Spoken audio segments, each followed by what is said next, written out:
Good morning, children. So, in the last class, we were already studied the second chapter, that is the biological classification. In that one, we were already started the discussion with respect to the various type of the system of classification. In that one, Aristotle classification, later the two kingdom system, five kingdom system, as well as the the differences, as well as the criteria of classification used. Okay, so while they're classifying the kingdoms, these are all things we were discussed in the last class, isn't it? Yeah. So today we will continue the discussion with respect to the first kingdom. The first kingdom, that is nothing but kingdom Monera. Okay. Yeah. So what is this actually? What are the organisms comes under this kingdom Monera? All the prokaryotic organisms are classified under the kingdom Monera. Okay, all the prokaryotic organisms are classified under the kingdom Monera. That means they are containing early nucleus, and it includes the microorganisms like archaebacteria, eubacteria, and cyanobacteria. Okay, while we are discussing about the classification, I will tell you. So, the kingdom Monera, it includes the microorganisms like archaebacteria, eubacteria, and cyanobacteria. Okay. Good morning ಮಕ್ಕಳೇ. ಹಿಂದಿನ ತರಗತಿಯಲ್ಲಿ ನಾವೀಗಾಗಲೇ biological classification ಪ್ರಾರಂಭ ಮಾಡಿದ್ದೀವಿ. ಅದರಲ್ಲಿ ಪ್ರಾಥಮಿಕವಾಗಿ ಏನು ಸಾಮ್ರಾಜ್ಯಗಳನ್ನು ಯಾವುದರ ಆಧಾರದ ಮೇಲೆ ವರ್ಗೀಕರಣ ಪ್ರಾರಂಭ ಆಯಿತು, ಅರಿಸ್ಟಾಟಲ್ನ ಒಂದು ವರ್ಗೀಕರಣ, ತದನಂತರ ಕರೋಲಿನಸ್ ಲೀನಿಯಸ್ ಒಂದು ಪ್ರಕಾರ ಒಂದು ವರ್ಗೀಕರಣ, ಹಾಗೆ ಪಂಚ ಸಾಮ್ರಾಜ್ಯ ಅಥವಾ five Kingdom system of classification, ಇದ್ರ ಬಗ್ಗೆ ಎಲ್ಲ ನಾವು ತಿಳ್ಕೊಂಡಿದ್ವಿ. ಇಂದಿನ ತರಗತಿಯಲ್ಲಿ ನಾವು ಕಿಂಗ್ಡಮ್ ಮೊನೇರಾ, ಅಂದರೆ ಸೂಕ್ಷ್ಮಾಣುಜೀವಿಗಳ ಸಾಮ್ರಾಜ್ಯ, ಇದು ಕಿಂಗ್ಡಮ್ ಮೊನೇರಾ. ಸೊ ಅದ್ರ ಬಗ್ಗೆ ತಿಳ್ಕೊಳ್ಳೋಣ. ಇದರಲ್ಲಿ ಪ್ರಮುಖವಾಗಿ ಯಾವ ಜೀವಿಗಳು ಬರುತ್ತೆ ಅಂತ ನೋಡಿದಾಗ, ಅದರಲ್ಲಿ ಬರ್ತಕ್ಕಂಥ all prokaryotic organisms are classified under the kingdom Monera ಅಂತ ಕರಿತೀವಿ. ಅಂದರೆ ಪ್ರಾಥಮಿಕ ಏನು ನಾವು ಹೇಳಿದ್ವಿ, ಪ್ರೋ ಮೀನ್ಸ್ ಅರ್ಲಿ ಅಂತ, ಮೊದಲಿಗೆ ನ್ಯೂಕ್ಲಿಯಸ್ ಕ್ಯಾರಿಯೋಟಾ ಅಂದರೆ, ಸೊ ಪ್ರಾಥಮಿಕ ನ್ಯೂಕ್ಲಿಯಸ್ ಹೊಂದಿರತಕ್ಕಂಥ ಜೀವಿಗಳನ್ನು ಇದರಲ್ಲಿ ನಾವು ಈ ಒಂದು ಸಾಮ್ರಾಜ್ಯದಲ್ಲಿ ನಾವು ನೋಡಬಹುದಾಗಿದೆ. ಇವುಗಳನ್ನು ಪ್ರಮುಖವಾಗಿ ಮೂರು ರೀತಿಯಲ್ಲಿ ನಾವು ವಿಂಗಡಣೆ ಮಾಡ್ತೀವಿ. ಅದರಲ್ಲಿ ಆರ್ಕಿಬ್ಯಾಕ್ಟೀರಿಯಾ ಅಂತ ಬರುತ್ತೆ, ಯೂಬ್ಯಾಕ್ಟೀರಿಯಾ ಅಂತ ಬರುತ್ತೆ, ಮತ್ತು ಸೈನೋಬ್ಯಾಕ್ಟೀರಿಯಾ. ಸೊ ಅವುಗಳ ಬಗ್ಗೆ ನಾವು ವಿವರವಾಗಿ ನಾನು ವರ್ಗೀಕರಣ ಮಾಡಬೇಕಾದ್ರೆ ಹೇಳ್ತೀನಿ. ಸೊ ಇದಿಷ್ಟು ಕಿಂಗ್ಡಮ್ ಮೊನೇರಲ್ಲಿ ಬರತಕ್ಕಂಥ ಜೀವಿಗಳ ಒಂದು ಪರಿಚಯ ಪ್ರಾಥಮಿಕವಾಗಿ. See, as I said, the kingdom Monera. So they are commonly known as, what are the organisms comes under the kingdom Monera? Bacteria. Okay, bacteria. You know, the bacteria are the most abundant microorganisms. Okay, the bacteria are the most abundant microorganisms. They are also known as omnipresent. They are also known as omnipresent microorganism which is present in this world. Okay, and hundreds of bacteria are present in a handful of the soil. So there are different type of the bacteria. So we can identify, that means hundreds of bacteria are present in a handful of the soil. Are you getting? And see, as I say, they are primitive prokaryotic life forms. They are found in most harsh habitats. Okay, so that means they also live in extreme habitats such as hot streams. Okay, there is nothing but thermal hot springs where the temperature is sometimes more than 100 degrees centigrade. Even they can survive in the deserts. Okay, they can survive in the deserts, and even in minus temperature, the snow and the deep oceans. Okay, are you getting what I am telling? See, that means these are the ancient bacteria which can survive in extreme environmental conditions. So that means which is not suitable for the other survival also. Okay, so like that we can identify these bacteria, and many of them are the parasites. Many of them are the parasites. So parasites means, that means they are depends upon another organism for their nourishment, and that is nothing but the shelter. Okay, nourishment means for the purpose of the food, and host means the for the purpose of the living. So that means the organism which is lives on the other organisms, they are known as parasites. Okay yeah ಕನ್ನಡಕ್ಕೆ ಬರೋದಾದರೆ ನೋಡಿ, ಪ್ರಾಥಮಿಕವಾಗಿ ಈ ಒಂದು Kingdom ಮೊನೈರಾ ಅಥವಾ ಮೊನೈರಾ ಸಾಮ್ರಾಜ್ಯದಲ್ಲಿ ಬರ್ತಕ್ಕಂಥದ್ದು ಪ್ರಮುಖವಾಗಿ ಬ್ಯಾಕ್ಟೀರಿಯಾಗಳು ಇದರಲ್ಲಿ ಬರುತ್ತೆ, ಆಯ್ತಲ್ವಾ. ನಾನೀಗಾಗಲೇ ಹೇಳಿದೆ, ಇವೆಲ್ಲ ಸಾಮಾನ್ಯವಾಗಿ ನಾವು ನೋಡಿದಾಗ ಭೂಮಿ ಮೇಲೆ ಪ್ರಾಥಮಿಕವಾಗಿ ಏನು ವಿಕಾಸ ಹೊಂದಿದಂಥ ಜೀವಿಗಳು ಅಂತ ಕೂಡ ನಾವು ಹೇಳ್ಬೋದು. Bacteria R the most abundant micro organisms ಅಂತ ಕರಿತೀವಿ. ಇವತ್ತು ಭೂಮಿ ಮೇಲೆ ಸಾಮಾನ್ಯವಾಗಿ ಎಲ್ಲ ಕಡೆಯೂ ಇರುತ್ತೆ. ಇದು ಮೋಸ್ಟ್ ಅಬಂಡೆಂಟ್ ಅಂತ ಹೇಳಿದಾಗ ಸರ್ವವ್ಯಾಪಿ, ನೀರಲ್ಲೂ ಇರುತ್ತೆ, ಗಾಳಿಯಲ್ಲೂ ಇರುತ್ತೆ, ಗೊತ್ತಾಯ್ತಲ್ವಾ. ಅದೇ ರೀತಿ ನಾವು ತಿಂತಕ್ಕಂಥ ಆಹಾರದಲ್ಲಿರುತ್ತೆ, ನಮ್ಮ ಸುತ್ತಮುತ್ತಲಿನ ವಾತಾವರಣದಲ್ಲಿರುತ್ತೆ. ಹಾಗಾಗಿ ಇದನ್ನು ಮೋಸ್ಟ್ ಅಬಂಡೆಂಟ್ ಮೈಕ್ರೋ ಆರ್ಗನಿಸಮ್ಸ್ ಅಂತ ಕರಿತೀವಿ, ಆಯ್ತಲ್ವಾ. ಹಾಗೆ hundreds of bacteria present in handful of soil. ಹಾಗಂದ್ರೆ ಏನು, ನೀವೇನಾದರೂ ಒಂದು ಹಿಡಿ ಮಣ್ಣನ್ನು ತಗೊಂಡ್ರೆ ಆ ಒಂದು ಮಣ್ಣಲ್ಲಿ ನೂರಾರು ರೀತಿಯ ಬೇರೆ ಬೇರೆ ಪ್ರಭೇದದ ಬ್ಯಾಕ್ಟೀರಿಯಾಗಳನ್ನು ನಾವು ಕಾಣಬಹುದಾಗಿದೆ, ಗೊತ್ತಾಯ್ತಲ್ವಾ.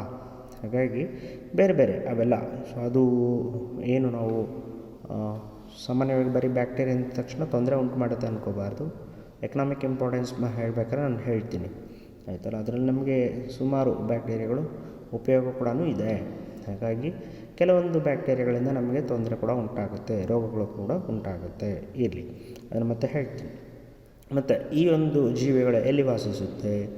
So they also live in the extreme habitats.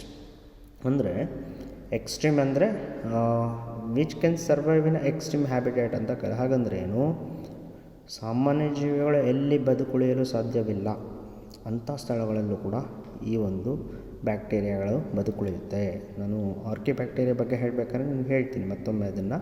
So ಹಾಗಾಗಿ ಎಂಥ ಒಂದು ಸಾಮಾನ್ಯ ಜೀವಿಗಳು ಎಲ್ಲಿ ಉಳಿಯೋದಕ್ಕೆ ಸಾಧ್ಯ ಇಲ್ಲ ಅಲ್ಲಿ ಉಳಿಯುತ್ತೆ ಅಂದರೆ ಹಾಟ್ ಸ್ಪ್ರಿಂಗ್ಸ್ ಅಂತ ಕರಿತೀವಿ, ಬಿಸಿ ನೀರಿನ ಬುಗ್ಗೆಗಳು ಅಂತ. ಇಲ್ಲಿ ಸಾಮಾನ್ಯವಾಗಿ ಉಷ್ಣಾಂಶ 100 ಡಿಗ್ರಿ ಸೆಂಟಿಗ್ರೇಡ್ಗಿಂತ ಹೆಚ್ಚಿರುತ್ತೆ. ನಿರಂತರವಾಗಿ ಭೂಮಿಯಿಂದ ಬಿಸಿ ನೀರಿನ ಬುಗ್ಗೆಗಳು ಅಂಥೇಳಿ ಕರಿತೀವಿ. ಅಂಥ ಕಡೆ ಕೂಡ ಇದು ಬದುಕುಳಿಯುತ್ತೆ, ಆಯ್ತಲ್ವಾ. ಮತ್ತು ಡೆಸರ್ಟ್ಸ್, ಮರುಭೂಮಿಯಲ್ಲೂ ಅಷ್ಟೇ ಸಾಮಾನ್ಯವಾಗಿಯೇ 40ಕ್ಕಿಂತ ಹೆಚ್ಚು ಡಿಗ್ರಿ ಸೆಂಟಿಗ್ರೇಡ್ ಇರುತ್ತೆ. ಸೊ ಬೇಸಿಗೆ ಕಾಲದಲ್ಲಿ 50-60ಕ್ಕೂ ಹೊರಟೋಗ್ಬಿಡ್ಬೋದು, ಗೊತ್ತಾಯ್ತಲ್ಲ. ಅಂದರೆ ಅಷ್ಟೊಂದು ಟೆಂಪ್ರೇಚರಲ್ಲೂ ಕೂಡ ಬದುಕುಳಿಯುತ್ತೆ. ಸ್ನೋ ಆ್ಯಂಡ್ ಡೀಪ್ ಓಷನ್ಸ್, ಮತ್ತು ಈ ಒಂದು ಹಿಮಾಲಯ ಈ ಕಡೆ ಎಲ್ಲ ನೋಡಿದಾಗ ಮತ್ತು ಧ್ರುವ ಪ್ರದೇಶಗಳಲ್ಲಿ ಸಾಮಾನ್ಯವಾಗಿ ಉಷ್ಣಾಂಶತೆ ಮೈನಸ್ ಆಗಿಬಿಡುತ್ತೆ, -20, 25, 40 ಅಷ್ಟೊಂದು ಕಡಿಮೆ ಉಷ್ಣತೆಯಲ್ಲೂ ಕೂಡ ಬದುಕುಳಿತಕ್ಕಂಥ ಸಾಮರ್ಥ್ಯವನ್ನು ಹೊಂದಿರುತ್ತೆ.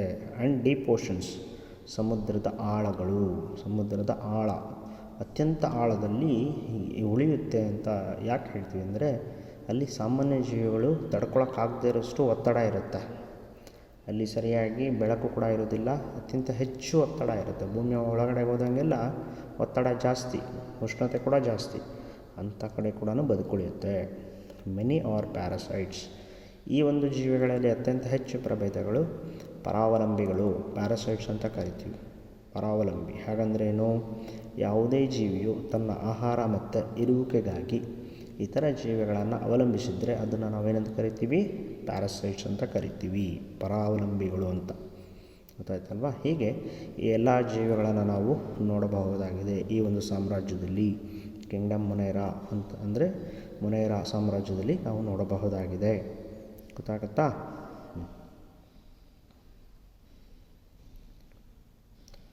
So after this one, when it comes to the classification, let us discuss one by one. In that one, first one is the bacteria. Okay, so bacteria, so generally when it comes to the bacteria, so bacteria, they are of two types. There are two types of the bacteria generally.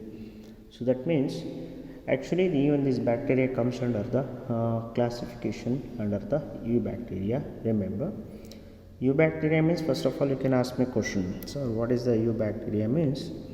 These are the true bacteria characterized by the presence of a rigid cell wall called murin and the flagellum if motile. Okay, so that means they are containing the cell wall composition murin. You can ask me, sir, what is a murin? Okay, please note down. The murin is nothing but the peptidoglycan. Okay, generally the peptidoglycan, also known as a murin, murin, murin. Murin is actually a polymer. Okay, a polymer consisting of sugars and amino acids that forms a mesh-like layer outside the plasma membrane. Okay, so that forms a mesh-like layer outside the plasma membrane of most bacteria. Okay, so that means this murin is present. If this murin is present, they are called eubacteria. Okay, and as I said, there are two types of the bacteria. So there is nothing but in the eubacteria we can identify the first one, bacteria, and the cyanobacteria. You can ask me, sir, first of all, what is bacteria? They are microscopic, unicellular, prokaryotic organisms. Generally we call them germs and germs or microbes. Okay, bacteria, they are the microscopic, so that means they cannot be visible under our normal naked eye. It can be visible under the microscopes, and they are unicellular, made up of single cell, and the prokaryotic, they are the organism having early nucleus, so they are also called generally germs or microbes. Okay, so based on the, so I told you in the beginning also, that means whenever you see the bacteria, they are almost present everywhere, and I told you they exist in different forms also. Okay, they are the present in, or they exist in the different forms. Based on the shape and the structure, the bacteria are majorly classified into 4 types. Okay, so they are nothing but coccus. Coccus means generally they are spherical in shape. Okay, or we can also say round. Okay, coccus are round or spherical. Then the another one is bacillus. Bacillus, they are generally rod-shaped bacteria. Okay, they are rod-shaped bacteria. Then spirillum. Okay, the spirillum, they are a spiral-shaped bacteria. They look like a coiled, a spiral-like. And vibrio, vibrium or vibrio. Okay, they are commonly known as comma-shaped bacteria. So these are all the various type of the types of the bacteria. They are based on the shape. They are classified into 4 types. Okay, so bacteria, so how they are classified? Based on their different shapes, they are classified into 4 types. Okay, yeah. See, after this one, whenever you see the structure of the bacteria, okay, I told you just now, these are the true bacteria. They characterized by the presence of the rigid cell wall, murin, and the flagellum. Okay, if they are motile, the flagellum is present. See, generally, whenever you see this ultrastructure of bacteria, the bacterial structure is very simple, but they are complex in behavior and show metabolic diversity. Okay, bacterial structure is very simple, but they are very complex in behavior and show metabolic diversity. Okay, that means complex means you cannot easily identify. Okay, so and metabolic diversity means based on the metabolic activity. They are classified into various types. Okay, and some of them bacteria are autotrophic in nature, so they synthesize food from inorganic substance. Okay, and the majority of them heterotrophs. They do not synthesize the food but depends upon the other organisms or on dead and decaying matter. They are also known as heterotrophic or saprophytic. Okay, so if you see the structure, you can identify outermost region, that is nothing but the cell wall. Okay, cell wall is covered by the cell capsule. The cell wall is covered by the cell capsule. After this one, we can identify the plasma membrane also. Okay, inside the structure, so that means if you see the inside the ultrastructure, you can identify the cytoplasm and the ribosomes, they are building blocks of the proteins, and the plasmid, Okay, and pili. So pili is a structure which is helpful in the fixation on the host. Okay, which is helpful in the fixation of the host.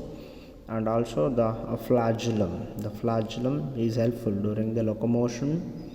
And a very important one, the nucleoid. So the genetic material which is present in the bacteria, they are present in the form of nucleoid. What is the meaning of that one? They are present in the form of circular forms or circular DNA. Okay, so this is the structure or ultrastructure of the bacteria. So they can ask in the exams also. Okay, yeah.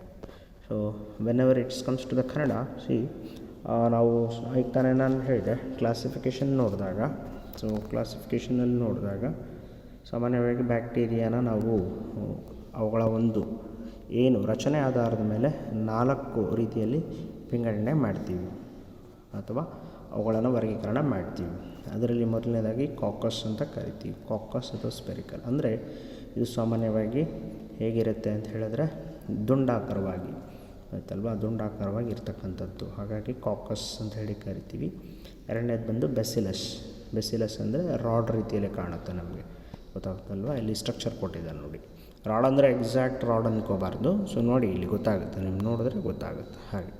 ತದನಂತರ ವಿಬ್ರಿಯಮ್, comma shaped bacteria ಅಂಥೇಳಿ ಕರಿತೀವಿ ಆಯ್ತಲ್ಲ. ಇದು ನೋಡೋದಕ್ಕೆ comma ರೀತಿಯಲ್ಲಿ ಕಾಣುತ್ತೆ, ಹಾಗಾಗಿ ಸ್ಪೈರಿಲಮ್ ಅಂತ ಹೇಳಿ ಕರಿತೀವಿ. ಇದು ಸ್ವಲ್ಪ ಸುತ್ತಕೊಂಡ ರೀತಿಯಲ್ಲಿ ಸುರುಳಿಕಾರದ ರಚನೆಗಳನ್ನು ಹೊಂದಿರುತ್ತೆ, ಗೊತ್ತಾಯ್ತು. ಉದಾಹರಣೆನ ನೋಡೋದಾದರೆ ಇಲ್ಲೇ ಇದೆ ನೋಡಿ, ಕಾಕಸ್ಗೆ ಅಥವಾ ಸ್ಪೆರಿಕಲ್ ಶೇಪ್ಗೆ ಸ್ಟೆಪ್ಟೋಕಾಕಸ್ ನಿಮೋನಿ ಅಂತಕ್ಕಂಥ ಒಂದು ಉದಾಹರಣೆಯನ್ನು ಕೊಡ್ಬೋದಾಗಿದೆ. ಮತ್ತು ರಾಡ್ ಶೇಪ್ಗೆ ನಾವು ಕೊಡೋದಾದರೆ ಕ್ಲಾಸ್ಟ್ರಿಡಿಯಂ ಟೆಟನಿ ಅಂತ ಬರುತ್ತೆ ಆಯ್ತಲ್ವಾ. ಸೊ ಮತ್ತು ಇನ್ನೂ ಕೂಡ ಲ್ಯಾಕ್ಟೋಬೆಸಿಲಸ್ ಬ್ಯಾಕ್ಟೀರಿಯಾ ಕೇಳಿದ್ದೀರಾ? ನಿಮ್ಮ ಮನೆಯಲ್ಲಿ ಹಾಲನ್ನು ಮೊಸರನ್ನಾಗಿ ಪರಿವರ್ತನೆ ಮಾಡ್ತಕ್ಕಂಥದ್ದು, ಅದು ಕೂಡ ಬೆಸಿಲಸ್ಗೆ ಉತ್ತಮ ಉದಾಹರಣೆ. ತದನಂತರ ವಿಬ್ರಿಯಮ್ ಅಥವಾ ಕಾಮಾ ಶೇಪ್ಗೆ ಉದಾಹರಣೆ ಯಾವ್ದು ಬರುತ್ತೆ? ವಿಬ್ರಿಯೋ ಕಾಲರೆ ಅಂತ, ವಿಬ್ರಿಯೋ ಕಾಲರೆ ಅಂತ ಬರುತ್ತೆ. ಇದು ಕಾಲರ ಉಂಟು ಮಾಡುತ್ತೆ ಮನುಷ್ಯರಲ್ಲಿ, ಸೊ ಇದನ್ನು ಉದಾಹರಣೆ ಕೊಡ್ಬೋದು. ನಂತರ ಸ್ಪೈರಲಮ್. ಸ್ಪೈರಲಮ್ ಅಂತ ಹೇಳಿದ್ರೆ ಸುತ್ತಕೊಂಡಿರ್ತಕ್ಕಂಥ ಸುರುಳಿ ಆಕಾರದ ರಚನೆಗಳು, ಈಗ ತಾನೇ ನಾನು ಹೇಳಿದೆ. ಸೊ ಇಲ್ಲಿ ಏನಾಗುತ್ತೆ ಅಂದರೆ ನಾವು ನೋಡಿದಾಗ ಅವುಗಳ ಒಂದು ರಚನೆ ಆಧಾರದ ಮೇಲೆ ಇವುಗಳ ಒಂದು ವರ್ಗೀಕರಣವನ್ನು ಬ್ಯಾಕ್ಟೀರಿಯಾವನ್ನು ಮಾಡಲಾಗಿದೆ, ಗೊತ್ತಾಗುತ್ತಲ್ವ. ಇದು ತುಂಬ ಇಂಪಾರ್ಟೆಂಟ್. ಸೊ ಎಕ್ಸಾಮ್ಸಲ್ಲಿ ಕೇಳ್ತಾರೆ give the classification of bacteria ಅಂತ. ಆವಾಗ ನಿಮಗೆ ನೋಟ್ಸ್ ಕೊಡ್ತೀವಲ್ಲ, ಅದರಲ್ಲಿ ಆ ಡಯಾಗ್ರಾಮ್ಸ್ ಬರೆದು ಒಂದು ಉದಾಹರಣೆ ನೆನಪಿಟ್ಕೊಂಡು ಬರಿಬೇಕು. ಹಾಗೆ ಅದು ಒಂದು ಬರಿಬೇಕು, ಇದನ್ನು ಸ್ಟ್ರಕ್ಚರ್ಸ್ನ ಬರಿಬೇಕಾಗುತ್ತೆ, ಗೊತ್ತಾಯ್ತಲ್ವಾ. ತದನಂತರ ಈಗ ನಾನು ಹೇಳ್ತಾ ಇದ್ದೆ, ನಾವು ಅಲ್ಟ್ರಾಸ್ಟ್ರಕ್ಚರ್ ಅಂತ ಕರಿತೀವಿ. ಆ ಒಂದು ಬ್ಯಾಕ್ಟೀರಿಯಾದ ಸಂರಚನೆಯನ್ನು ನಾವು ನೋಡಿದ್ದೆ ಆದರೆ ಸಾಮಾನ್ಯವಾಗಿ bacterial structure is very simple but they are complex in behaviour and show metabolic diversity. ಹಾಗಂದರೆ ಇವುಗಳ ಒಂದು ರಚನೆಯನ್ನು ನೀವು ನೋಡಿದ್ದೆ ಆದರೆ ತುಂಬ ಸರಳವಾಗಿ ಕಾಣುತ್ತೆ ಆಯಿತಲ್ವ, ತುಂಬ ಸರಳವಾದ ರಚನೆಯನ್ನು ಹೊಂದಿರುತ್ತೆ. ಆದರೆ ದೇ ಆರ್ ಕಾಂಪ್ಲೆಕ್ಸ್ ಅಂದರೆ ಅವುಗಳ ಒಂದು ಯಾವ ರೀತಿ ವರ್ತಿಸುತ್ತೆ ಅನ್ನೋದು ಸಂಕೀರ್ಣವಾಗಿರುತ್ತೆ, ಗೊತ್ತಾಯ್ತಲ್ವ. ಅವುಗಳ ಒಂದು ವರ್ತನೆ ಸಂಕೀರ್ಣವಾಗಿರುತ್ತೆ. ಅದು ಅದರ ಮೇಲೆ ಅವುಗಳ ಒಂದು ಜೀವನ ಕ್ರಮ, ಅವುಗಳು ಎಲ್ಲಿರುತ್ತೆ ಅನ್ನೋಗಳ ಆಧಾರದ ಮೇಲೆ ನಾವು ಹೇಳ್ತಾ ಹೋಗ್ತೀವಿ, ಗೊತ್ತಾಯ್ತಲ್ವ. ಇದರಲ್ಲಿ ಕೆಲವು ಬ್ಯಾಕ್ಟೀರಿಯಾ, ಸಮ್ ಬ್ಯಾಕ್ಟೀರಿಯಾ ಆಟೋಟ್ರೋಫಿಕ್ ಅಂತ ಕರಿತೀವಿ, ಅಂದರೆ ತಮ್ಮಷ್ಟಕ್ಕೆ ತಾವೇ ತಮ್ಮ ಆಹಾರವನ್ನು ತಯಾರು ಮಾಡ್ಕೊಳ್ತಕ್ಕಂಥ ಗುಣಲಕ್ಷಣಗಳನ್ನು ಹೊಂದಿರುತ್ತೆ ಆಯ್ತಲ್ವ. ಸೊ ತಮ್ಮ ಆಹಾರವನ್ನು ಏನು ನಾವು ಇನ್ಆರ್ಗ್ಯಾನಿಕ್ ಸಬ್ಸ್ಟ್ರೇಟ್ಸ್ ಅಂತ ಕರಿತೀವಿ. ನಾವು ನಿರವಯವ, ಸಾವಯವ ಅಂದರೆ ಕಾರ್ಬನ್ ಇಲ್ಲದೆ ಇರೋದು ನಿರವಯವ ವಸ್ತುಗಳನ್ನು ಬಳಸಿಕೊಂಡು ತಮ್ಮ ಆಹಾರವನ್ನು ತಾವೇ ತಯಾರಿಸ್ಕೊಳ್ಳುತ್ತೆ. ಮೆಜಾರಿಟಿ ಆರ್ ಹೆಟ್ರೋಟ್ರೋಪ್ಸ್, ಇದರಲ್ಲಿ ಅತ್ಯಂತ ಹೆಚ್ಚು ಪ್ರಭೇದಗಳು ಬೇರೆ ಜೀವಿಗಳ ಮೇಲೆ ಅವಲಂಬಿಸಿರುತ್ತೆ, ಪರಾವಲಂಬಿಗಳಾಗಿ ಬದುಕುತ್ತೆ, ಗೊತ್ತಾಯ್ತಲ್ಲ. ಸೊ ಎಲ್ಲೆಲ್ಲಿ ಕೊಳೆತು ನಾರ್ತಾ ಇರ್ತಕ್ಕಂಥ ಬೇರೆ ಜೀವಿಗಳಲ್ಲಿ ಆಯ್ತಲ್ವಾ, ಅಥವಾ dead and decaying organic matter ಅಂತ ಕರಿತೀವಿ. ಸೊ ಇವುಗಳ ಮೇಲೆ ಬೆಳೆಯುತ್ತೆ, ಗೊತ್ತಾಯ್ತಲ್ವಾ. ಇದು ಬ್ಯಾಕ್ಟೀರಿಯಾದ ಒಂದು ಸಂರಚನೆ. So after this one, when it comes to the classification, I told no. So generally, whenever we see the classification of the bacteria, okay, so this is very important one. The bacteria is majorly classified into 2 types. Okay, see actually some books they have given the 3 types also, no problem. Okay, that is also same thing only, but here in your textbook also you can see the bacteria is broadly classified into two types. So that is nothing but archaebacteria and eubacteria. Okay, whenever it comes to the archaebacteria, there are again three types: halophiles, thermoacidophiles, methanogens. And whenever you come to the eubacteria, as I said just now, autotrophs and heterotrophs. Okay, so again in heterotrophs we can identify a photosynthetic autotrophic bacteria or chemosynthetic autotrophic bacteria. What about the heterotrophs? So that is nothing but the parasitic heterotrophic bacteria or saprophytic heterotrophic bacteria. Okay, please note down.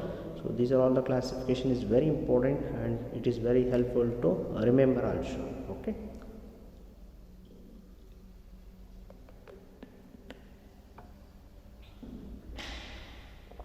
Okay, so let us discuss one by one. As I said, the beginning one. Okay, archaebacteria. They are most primitive prokaryotic life forms found in most harsh habitats. Okay, remember the archaebacteria. So they are primitive. Okay, they are primitive prokaryotic life forms found in most harsh habitats. So these are the ancient bacteria which can survive in extreme environmental conditions which is not suitable for others to survive. Okay, so that means normal organisms cannot survive. Even among these three type of the bacteria, eubacteria and cyanobacteria cannot survive in the harsh habitats.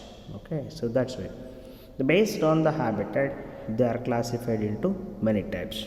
Based on the habitats they are classified into many types. Okay, here only. So I told no. So they live in harshest habitats such as extreme salty areas. They are also known as halophiles. Okay, remember, so they will ask give the classification of the archaebacteria like that also. Then you should write what is the meaning of halophiles means archaebacteria. And archaebacteria grows in extremely salty habitats. Okay, extremely salty habitats. Such archaebacteria they are known as halophiles. Okay, and the next one is so wherever the the archaebacteria they are present in the hot springs. They are also known as thermoacidophiles. Okay, thermoacidophiles. That means these are the archaebacteria. What are the thermoacidophiles means? These are the archaebacteria which is grows in extreme temperature as well as the acidic habitat. They are also known as thermoacidophiles. Okay, and there is another type also. Please note down. If say only the acidophiles means these are the archaebacteria grows in extreme acidic habitat, then those are known as acidophiles. Okay, and another one is methanogens. Okay, so and remember even they can also ask only thermophiles also. So thermophiles means the terminology you should remember. Archaebacteria grows in extreme temperature like hot springs of deserts. They are known as thermoacidophiles. The combination of both as that is a thermo and acido, that is nothing but thermoacidophiles. Okay, so that's what I said. They can grow in extreme acidic as well as in extreme temperature like hot springs of the deserts. They are known as thermoacidophiles. And the next one is methanogens. Okay, see methanogens, when it comes to the methanogens, actually where they are present generally, the methanogens are microorganisms. They are also known as a type of archaebacteria that produce methane as a metabolic byproduct in anoxic conditions. Okay, so that means they releases the methane during their metabolic activities. Okay, I told you in the beginning classes what is a metabolic activity. There is a combination of anabolism and catabolism. And where they are generally present, the question arises, they are usually found in gut of ruminant animals. They survive in marshy areas as well as in the gut, that is the digestive system of several ruminant animals. Okay, several ruminant animals such as cows, buffaloes, and are responsible for the production of methane gas. You know, you must have heard about the biogas. Yeah, how it will produces? It is produces from the dung of the cattle, isn't it? Yeah, so that's why, so they are also known as, so that is nothing but methane producing bacteria. Okay, and so very important one when it comes to the archaebacteria, how they can survive in extreme habitats also. The question arises, please note down, this is a neat question also. How these archaebacteria they can survive in these extreme habitats? So remember, please note down, the archaeal cell, generally archaeal cell wall lack murine, that murine is absent in case of the archaebacteria. So I told you what is murine. Murine is a polymer of, that is a sugars and amino acids. So that is nothing but peptidoglycan, also known as a murine. Okay, yeah.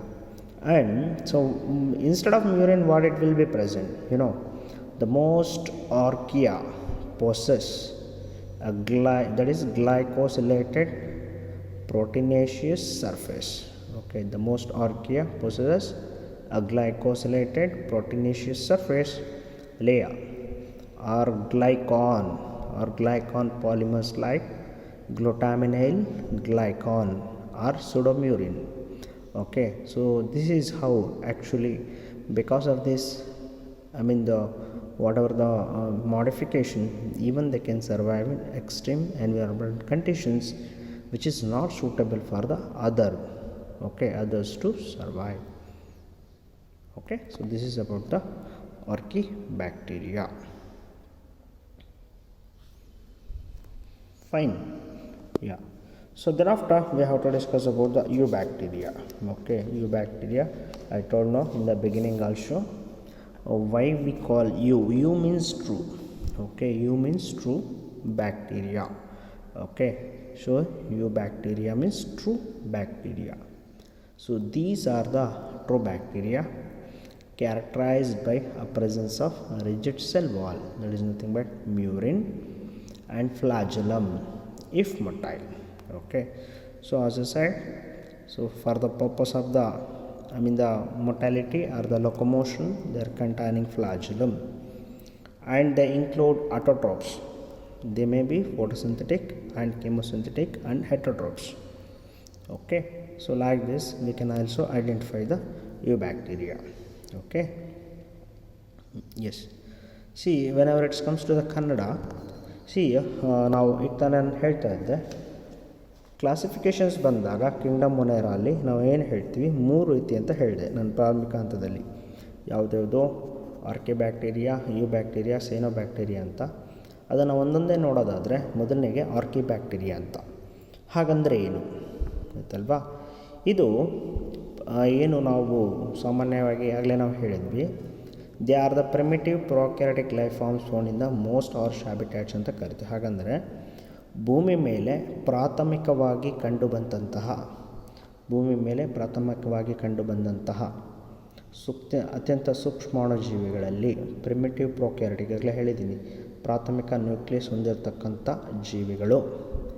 ಮತ್ತು ಎಲ್ಲಿರುತ್ತೆ? Found in most harsh habitat, ಅತ್ಯಂತ ಹೆಚ್ಚು ಏನು ಉಷ್ಣತೆ ಅಥವಾ ನಾವು ಏನು ಹೇಳ್ತೀವಿ ಸಲಿನಿಟಿ ಅಂತ ಕರಿತೀವಿ, ಗೊತ್ತಾಯ್ತಲ್ಲ, ಅಂದರೆ ಕ್ಷಾರತೆ ಅಥವಾ ಲವಣಾಂಶಗಳು ಆಯ್ತಲ್ಲ, ಅತ್ಯಂತ ಹೆಚ್ಚು ಲವಣಾಂಶ, ಆಮ್ಲೀಯತೆ, ಅಸಿಡಿಕ್ ನೇಚರ್ ಅಂತ ಕರಿತೀವಿ. ಅಂದರೆ ಅಲ್ಲಿ ಸಾಮಾನ್ಯ ಒಂದು ಸೂಕ್ಷ್ಮಾಣುಜೀವಿಗಳು ಕೂಡ ಉಳಿಯೋದಕ್ಕೆ ಸಾಧ್ಯ ಇಲ್ಲ, ಅಂಥ ಸ್ಥಳಗಳಲ್ಲಿ ಇರ್ತಕ್ಕಂಥದ್ದು ಆರ್ಕಿಬ್ಯಾಕ್ಟೀರಿಯಾ ಅಂತ ಕರಿತೀವಿ, ಗೊತ್ತಾಯ್ತಲ್ಲ. ಈಗಾಗಲೇ ನಾನು ಹೇಳಿದ್ದೀನಿ, these are the ancient bacteria ಅಂತ, ಅಂದರೆ ಪ್ರಾಥಮಿಕವಾಗಿ ಭೂಮಿ ಮೇಲೆ ಬಂದಂತಹ ಜೀವಿಗಳು ಅಂತ ನಂಬಲಾಗಿದೆ, ಅಥವಾ ಉದಯವಾದಂಥ ಜೀವಿಗಳು ಅಂತ ನಂಬಲಾಗಿದೆ, ಆಯ್ತಲ್ವಾ. Based on the habitats they are classified into many types. ಅದು ಎಲ್ಲಿರುತ್ತೆ ಅಥವಾ ಅವುಗಳ ಆವಾಸ ಹ್ಯಾಬಿಟ್ಯಾಟ್ ಅಂದರೆ ಆವಾಸ ಅಂತ ಕರಿತೀವಿ. ಅಂದರೆ ಜೀವಿ ಎಲ್ಲಿ ಬದುಕುತ್ತೆ ಅಥವಾ ಎಲ್ಲಿ ಇರುತ್ತೆ ಅಥವಾ ಬೆಳೆಯುತ್ತೆ ಅನ್ನೋದನ್ನು ಹ್ಯಾಬಿಟ್ಯಾಟ್ ಅಥವಾ ಆವಾಸ ಅಂತ. ಅವುಗಳ ಆಧಾರದ ಮೇಲೆ ಅವುಗಳನ್ನು ನೋಡಿದ್ದೆ ಆದರೆ ವಿಂಗಡಣೆ, ಅದರಲ್ಲಿ ಮೊದಲನೇದಾಗಿ ಹ್ಯಾಲೋಫೈಲ್ಸ್ ಅಂತ ಕರಿತೀವಿ. ಹ್ಯಾಲೋಫೈಲ್ಸ್ ಹಾಗಂದ್ರೆ ಏನು? So they live in archaebacteria, they live or grow in extreme salty habitats ಅಂತ ಕರಿತೀವಿ. ಅತ್ಯಂತ ಹೆಚ್ಚು ಏನು ಕ್ಷಾರೀಯತೆ ಅಥವಾ ಲವಣಾಂಶ ಅಂತ ಕರಿತೀವಿ, ಸಾಲ್ಟಿ ಆಯ್ತಲ್ಲ, ಅತ್ಯಂತ ಹೆಚ್ಚು ಉಪ್ಪಿನಾಂಶ ಇದ್ದಾಗಿಯೂ ಕೂಡ ಅಲ್ಲಿ ಬದುಕುಳಿತಕ್ಕಂಥ ಒಂದು ಆರ್ಕಿಬ್ಯಾಕ್ಟೀರಿಯಾನ ಹ್ಯಾಲೋಫೈಲ್ಸ್ ಅಂತ ಕರಿತೀವಿ. ತದನಂತರ ಅಸಿಡೋಫೈಲ್ಸ್ ಅಥವಾ ಥರ್ಮೋ ಅಸಿಡೋಫೈಲ್ಸ್ ಅನ್ನೋದು ಕಾಂಬಿನೇಷನ್ ಹೇಳ್ತೀನಿ ನೋಡಿ. ಅಸಿಡೋಫೈಲ್ಸ್ ಅಂತೇಳಿ ಕರಿತೀವಿ, ಬರ್ಕೋಬೇಕು ಇದನ್ನು. ಆರ್ಕಿಬ್ಯಾಕ್ಟೀರಿಯಾ ಗ್ರೋಸ್ ಇನ್ ಎಕ್ಸ್ಟ್ರೀಮ್ ಅಸಿಡಿಕ್ ಹ್ಯಾಬಿಟ್ಯಾಟ್ಸ್ ಅಂತ, ಅಂದರೆ ಅತ್ಯಂತ ಹೆಚ್ಚು ಆಮ್ಲೀಯ ಗುಣತೆ. ಈಗ ಹಾಗಂದರೆ ಏನು ಸರ್ ಅಂತ ನೀವು ಕೇಳ್ಬೋದು. ನಿಮಗೆ ಹೈಸ್ಕೂಲ್ ಲೆವೆಲಲ್ಲಿ ಹೇಳಿರ್ಬೋದು ಅಥವಾ ಹೇಳ್ದಿರ ಇರ್ಬೋದು, ಬರ್ಕೋಬೇಕು. pH ಅಂತ ಹೇಳ್ತೀವಿ ಸಾಮಾನ್ಯವಾಗಿ, ಹೈಡ್ರೋಜನ್ ಆ್ಯಂಡ್ ಕಾನ್ಸಂಟ್ರೇಷನ್ ಅಂತ. ಇದು 1ರಿಂದ ಪ್ರಾರಂಭ ಆಗಿ 6.9 ಅಂದರೆ 7 ಒಳಗಡೆ ಇದ್ದರೆ ಅದನ್ನು ಆಮ್ಲೀಯತೆ ಅಂತ ಕರಿತೀವಿ, ಅಸಿಡಿಕ್ ನೇಚರ್ ಅಂತ. ಎಕ್ಸಾಕ್ಟ್ 7 ಇದ್ದರೆ ಅದನ್ನು ನಾವು ನ್ಯೂಟ್ರಲ್ ಅಂತ. 7ಕ್ಕಿಂತ ಹೆಚ್ಚು 8ರಿಂದ 14 ಒಳಗಡೆ ಇರ್ತಕ್ಕಂಥದ್ದನ್ನು ನಾವು ಬೇಸ್ ಅಂತ ಕರಿತೀವಿ. ಗೊತ್ತಾಯ್ತಲ್ವ? ಬೇಸಿಕ್ ಅಂತ ಗೊತ್ತಾಯ್ತಲ್ವ? ಸೊ ಆಮ್ಲೀಯತೆ ಪ್ರತ್ಯಾಮ್ಲೀಯತೆ ಅಂತೆಲ್ಲ ಹೇಳಿರ್ತಾನೆ ನೋಡಿ ಹೈಸ್ಕೂಲಲ್ಲಿ. ಅಂದರೆ ಆಮ್ಲೀಯತೆ ಪ್ರಮಾಣ pH ಕಡಿಮೆ ಆದಂಗೆಲ್ಲ ಅತ್ಯಂತ ಹೆಚ್ಚು ಕಾನ್ಸಂಟ್ರೇಷನ್ ಇರುತ್ತೆ ಆಯಿತಾ. ಉದಾಹರಣೆಗೆ ಈಗ ನಾವು ಲ್ಯಾಬ್ಸಲ್ಲಿ ಯೂಸ್ ಮಾಡ್ತೀವಿ ಅಂತ ಇಟ್ಕೊ, ಸಲ್ಫ್ಯೂರಿಕ್ ಆ್ಯಸಿಡ್. ಇದು ನಮ್ಮ ಸ್ಕಿನ್ ಮೇಲೆ ಬಿದ್ದರೆ ಏನಾಗುತ್ತೆ? ಸುಡ್ತಾ ಹೋಗುತ್ತೆ. ಕಾರಣ ಏನು? pH ಕಾನ್ಸಂಟ್ರೇಷನ್ ಕಡಿಮೆ. ಹಾಗೆ ಅಂದರೆ ಅತ್ಯಂತ ಹೆಚ್ಚು ಏನು ಆಮ್ಲೀಯತೆ ಇರತಕ್ಕಂಥ ಜಾಗಗಳಲ್ಲೂ ಬದುಕಿ ಉಳಿತಕ್ಕಂಥ ಜೀವಿಗಳನ್ನು ಅಸಿಡೋಫೈಲ್ಸ್ ಅಂತ ಕರೆದ್ವಿ. ಅದೇ ರೀತಿ ಥರ್ಮೋಫೈಲ್ಸ್, ಅತ್ಯಂತ ಹೆಚ್ಚು ಉಷ್ಣಾಂಶ, ಅಂದರೆ ಈಗಾಗಲೇ ಹೇಳಿ ಬಿಸಿ ನೀರಿನ ಬುಗ್ಗೆಗಳು ಮತ್ತು ಮರುಭೂಮಿಯಲ್ಲಿ ಕೂಡ ಬದುಕುಳಿತಕ್ಕಂಥ ಆರ್ಕಿಬ್ಯಾಕ್ಟೀರಿಯಾನ ಥರ್ಮೋಫೈಲ್ಸ್ ಅಂತ ಕರಿತೀವಿ. ಅತ್ಯಂತ ಹೆಚ್ಚು ಉಷ್ಣಾಂಶ ಮತ್ತು ಆಮ್ಲೀಯತೆ ಎರಡರಲ್ಲೂ ಬದುಕುಳಿತಕ್ಕಂಥ ಜೀವಿಗಳನ್ನು ಥರ್ಮೋ ಅಸಿಡೋಫೈಲ್ಸ್ ಅಂತ ಕರಿತೀವಿ. ಮತ್ತು ಮೆಥನೋಜನ್ಸ್ ಅಂತ, ಮೀಥೇನ್ನ ಪ್ರೊಡ್ಯೂಸ್ ಮಾಡ್ತಕ್ಕಂಥ ಜೀವಿಗಳು ಆಯ್ತಲ್ವಾ. ಮೀಥೇನ್ ಏನು? ಸೊ ನೀವು ಸಾಮಾನ್ಯವಾಗಿ ಕೇಳಿರ್ತೀರ, ಏನು ಬಯೋಗ್ಯಾಸ್ ಅಂತೆಲ್ಲ ಹೇಳಿದ್ದೆ ಅಲ್ವಾ. ಇದು ಹೇಗೆ ಉತ್ಪತ್ತಿಯಾಗುತ್ತೆ ಅಂದರೆ, ಇದು ಉತ್ಪತ್ತಿಯಾಗೋದು ಮೆಥನೋಜನ್ಸ್ ಅಂತಕ್ಕಂಥ ಆರ್ಕಿಬ್ಯಾಕ್ಟೀರಿಯಾದಿಂದ. ಇವುಗಳು ತಮ್ಮ ಒಂದು ಜೈವಿಕ ರಾಸಾಯನಿಕ ಕ್ರಿಯೆಯಲ್ಲಿ ಮೀಥೇನನ್ನು ಒಂದು ಬಿಡುಗಡೆ ಮಾಡುತ್ತೆ. ಗೊತ್ತಾಯ್ತಲ್ಲ, ಮೀಥೇನನ್ನು ಬಿಡುಗಡೆ ಮಾಡುತ್ತೆ. ಈ ಜೀವಿಗಳು ಎಲ್ಲಿರುತ್ತೆ ಅಂತ ಹೇಳಿದಾಗ, ಈ ಜೀವಿಗಳು ಸಾಮಾನ್ಯವಾಗಿ ಏನು ನಾವು ಕರಿತೀವಿ ಆಹಾರ ಅಂದರೆ ಕಟ್ ಶೀವಿಂಗ್ ಅಂತ, ರುಮಿನೆಂಟ್ಸ್ ಅಂತ ಕರಿತೀವಿ. ಈ ಮೆಲುಕು ಹಾಕ್ತಕ್ಕಂಥ ಜೀವಿಗಳು ಅಂತ ಕರಿತೀವಿ. ಉದಾಹರಣೆಗೆ ಹಸು ಆಗಿರ್ಬೋದು, ಎಮ್ಮೆ ಆಗಿರ್ಬೋದು ಆಯ್ತಲ್ವ, ಕುರಿ, ಇವೆಲ್ಲ ತಿಂದ ಆಹಾರವನ್ನು ಮತ್ತೆ ಮೆಲುಕು ಹಾಕುತ್ತೆ, ಅದನ್ನು ಕಟ್ ಶೀವಿಂಗ್ ಅಂತ ಕರಿತೀವಿ. ಅಂತಹ ಜೀವಿಗಳ ಏನು ಡೈಜೆಸ್ಟಿವ್ ಸಿಸ್ಟಮಲ್ಲಿ, ಅಂಥ ಜೀವಿಗಳ ಡೈಜೆಸ್ಟಿವ್ ಸಿಸ್ಟಮ್ ಅಂದರೆ ಏನು? ಪಚನಾಂಗ ಅಥವಾ ಜೀರ್ಣಾಂಗ ವ್ಯೂಹದಲ್ಲಿ ಇರುತ್ತೆ. ಹಾಗಾಗಿ ಇವುಗಳು ಆ ಒಂದು ಜೈವಿಕ ಕ್ರಿಯೆಯಲ್ಲಿ ಬದುಕುಳಿಯುತ್ತೆ, ಜೊತೆಯಾಗಿ ಮೀಥೇನನ್ನು ಕೂಡ ಪ್ರೊಡ್ಯೂಸ್ ಮಾಡುತ್ತೆ. ಗೊತ್ತಾಯ್ತಲ್ವ? ನೀವು ಕೇಳಿರ್ಬೋದು ಬಯೋಗ್ಯಾಸ್ ಅಂತ. ಏನಲ್ಲಿ ಬಯೋಗ್ಯಾಸ್ ಅಂತಕ್ಕಂಥದ್ದು ಯಾವ ರೀತಿ ಉತ್ಪತ್ತಿ ಮಾಡ್ತಾರೆ? ಆ ಒಂದು ಹಸು, ಎಮ್ಮೆ, ಕುರಿ, ಮೇಕೆ ಇವುಗಳ ಒಂದು ಸಗಣಿಯಿಂದ ಉತ್ಪತ್ತಿ ಮಾಡ್ತಕ್ಕಂಥದ್ದು. ಗೊತ್ತಾಯ್ತಲ್ವ? ಸೊ ಇದು ಆರ್ಕಿಬ್ಯಾಕ್ಟೀರಿಯಾ ಒಂದು ಕ್ಲಾಸಿಫಿಕೇಷನ್ಸ್ ಅಂತ ಹೇಳ್ಬೋದು. ತದನಂತರ ಟ್ರೂ ಬ್ಯಾಕ್ಟೀರಿಯಾ ಅಥವಾ ಯು ಬ್ಯಾಕ್ಟೀರಿಯಾ ಅಂತ ಕರಿತೀವಿ. ಅಂದರೆ ನಾನು ಮೊದಲಿಗೆ ಹೇಳ್ತಿದ್ದೆ ನೋಡಿ, ಆರ್ಕಿಬ್ಯಾಕ್ಟೀರಿಯಾ ಅಂಥ ಪರಿಸ್ಥಿತಿಯಲ್ಲಿ ಯಾಕೆ ಉಳಿಯುತ್ತೆ ಅಂದರೆ, ನೆನ್ಪಿಟ್ಕೋಬೇಕು, ಅವುಗಳ ಒಂದು ಸೆಲ್ ವಾಲಲ್ಲಿ, ಸಾಮಾನ್ಯವಾಗಿ ಆರ್ಕಿಯಲ್ ಸೆಲ್ ವಾಲಲ್ಲಿ ಮ್ಯೂರಿನ್ ಅಂತಕ್ಕಂಥ ಅಂಶ ಇರೋದಿಲ್ಲ.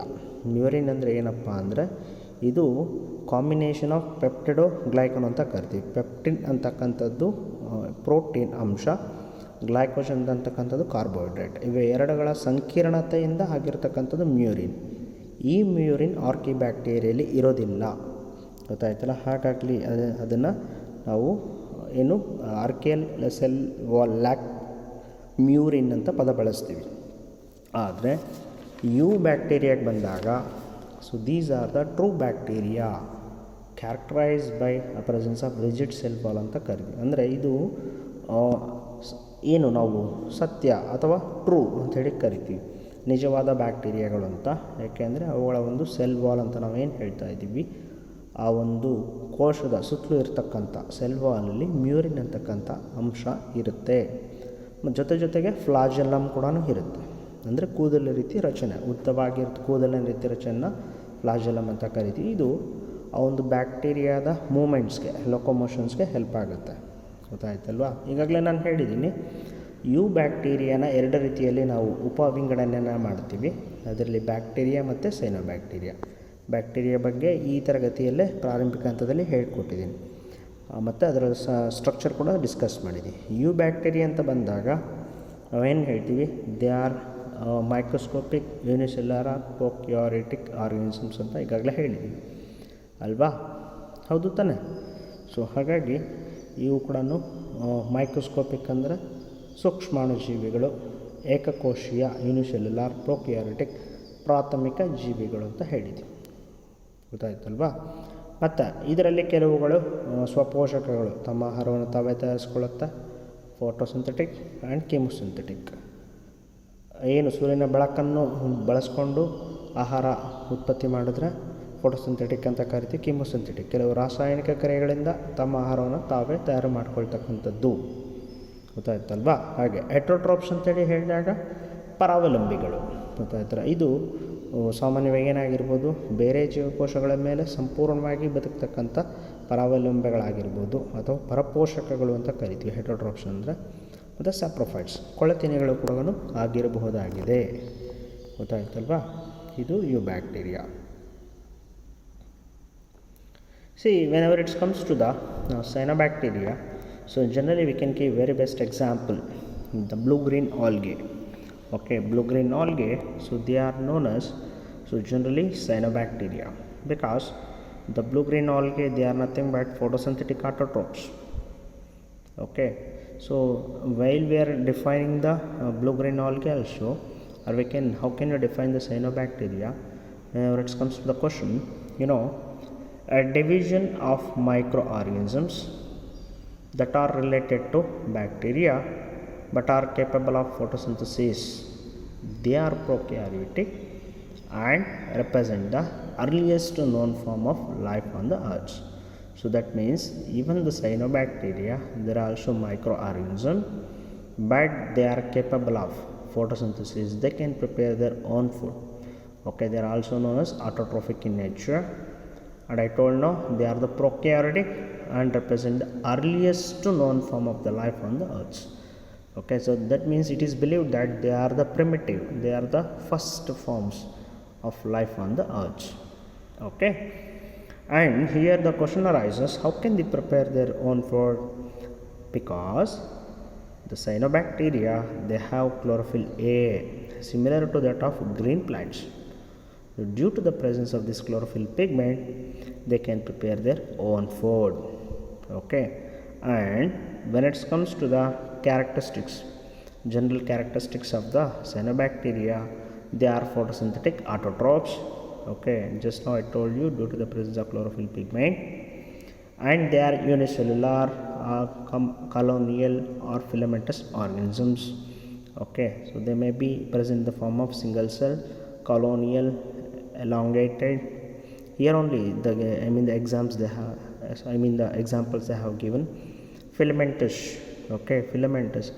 For the filamentous we can give best example. Yes, the nostoc. Nostoc is best example for the filamentous. Okay, the anabina. So these are all will be example for the colonials. Okay, fine. Even Oscillatoria, so it will be very best example for the, so that is nothing but colonial forms. Fine.